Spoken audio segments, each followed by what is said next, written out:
All right, welcome to The Explainer.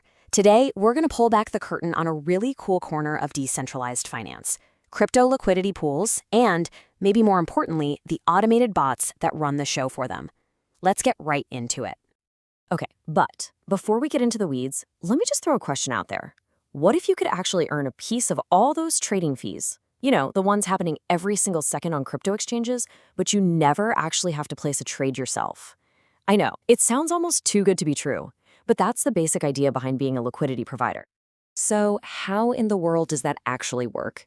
Well, to get our heads around it, we first need a simple analogy. And honestly, the best way to picture it is like a high-tech vending machine, but for crypto tokens. So here's how it works. A liquidity pool, or an LP as you'll hear it called, is basically just a big digital pot of two different crypto tokens. They're locked up together in a smart contract. Now, when a trader comes along and wants to swap, say, Sol for USDC, they don't need to find another person to trade with. Nope. They just go up to the pool, our vending machine, and it instantly spits out the token they want in exchange for the one they're putting in. Okay, so how do you get to be the owner of the vending machine? How do you stock it? The rule is actually pretty simple. You have to deposit an equal dollar value of both tokens. So let's say you've got $1,000 to start, and Solana is trading at $200. You'd put in $500 worth of Solana, which is 2.5 Sol, and then you'd match it with $500 of a stable coin, like USDC. Boom! You deposit both, and now you officially own a small slice of that vending machine. And this is where it gets interesting, the payoff. Every single time somebody uses that pool to make a trade, they pay a tiny little fee, maybe something like 0.3%. And that fee, it gets split up among all the people who stocked the machine, which now includes you. And as if that's not enough, sometimes platforms will even throw in extra bonus tokens just to get you to participate. On the surface, it's a pretty sweet deal. But you knew there was a but, right? Of course there's a catch. Earning those fees isn't free money. It comes with some really unique and frankly often misunderstood risks that can quietly chip away at your investment if you're not paying attention. Okay, so let's talk about risk number one. This is the big one: impermanent loss. It sounds complicated, but here's the gist. Imagine Solana's price just pumps like crazy. If you were just holding that SOL in your wallet, you'd get to keep 100% of those gains, right? But because you put it in a liquidity pool, the smart contract's job is to keep things balanced, so it automatically sells some of your SOL as it's going up in exchange for the stablecoin. The result? You end up with less of that winning asset. You've missed out on some of that upside. It really means the fees you earn have to be big enough to make up for the potential gains you gave up by not just holding.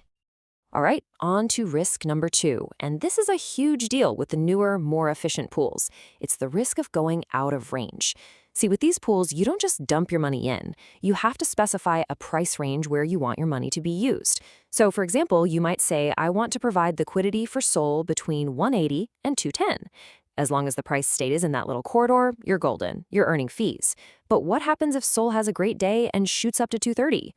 Well, your position becomes totally inactive. Your money just sits there, dead in the water, earning zero fees, nothing, until the price either comes back down or you manually move your position. So you're probably thinking, wow, managing all of that, the rebalancing, watching the price ranges, thinking about impermanent loss, that sounds like a full-time job. And you'd be right. Which is exactly why a whole new category of tools has popped up: automated bots. Think of them as your own personal robot assistants for DeFi. Yeah, the solution is really simple on paper, but a lot harder to pull off in reality. These bots are basically just clever algorithms that are designed to watch the markets and manage your liquidity positions for you 24/7. They do all the boring, tedious, and stressful work so you don't have to. Okay, but here's the thing. Bot is a pretty general term. Not all of them are the same. They use totally different strategies to manage your funds. So let's break down the three main types you're going to run into: the rebalancer, the market maker, and the arbitrager. So first up, we have the liquidity rebalancer. Honestly, for most everyday users, this is the kind of bot you'll probably interact with. Its main job, its whole purpose in life, is to solve that out-of-range problem we were just talking about. When the price of an asset starts to move, the bot automatically pulls your funds out, figures out a new, better price range, and then puts your capital right back to work. The whole goal is just to keep you in the game, always earning those fees no matter what.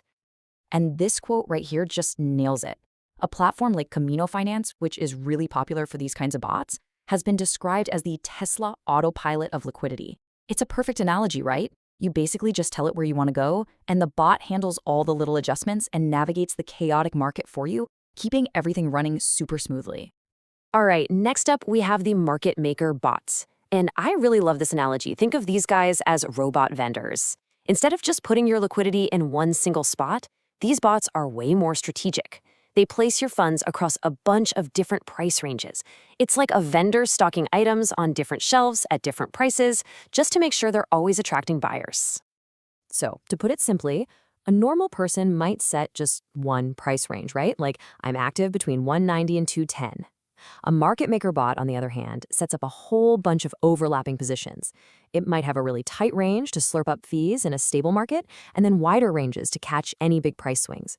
The strategy here is to make sure that no matter which way the market moves, at least some part of your capital is active and bringing in cash.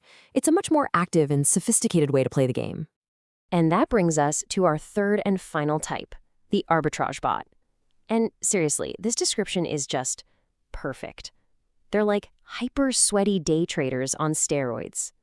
That's because these bots aren't really in the business of providing long-term liquidity. They are hunters. They're built for one thing: to scan hundreds of markets, nonstop, looking for tiny microscopic price differences that they can exploit. And how they work is just pure, raw, high-frequency trading. The bot sees a token is priced just a fraction of a cent cheaper on one exchange, let's call it DEX A, and a tiny bit higher on another, DEX B. In a single, mind-bogglingly fast transaction, it buys the token on A and sells it on B. It all happens in a flash, and the bot pockets that tiny difference. This is a game where milliseconds, literally milliseconds, are the difference between winning and losing. Okay, wow. So we've got rebalancers, market makers, and these crazy fast arbitrageurs. With all these different automated strategies, how do you figure out which one is actually right for you? Well, it really just boils down to a few things. What are your goals? How much technical skill do you have? And frankly, how much risk can you stomach?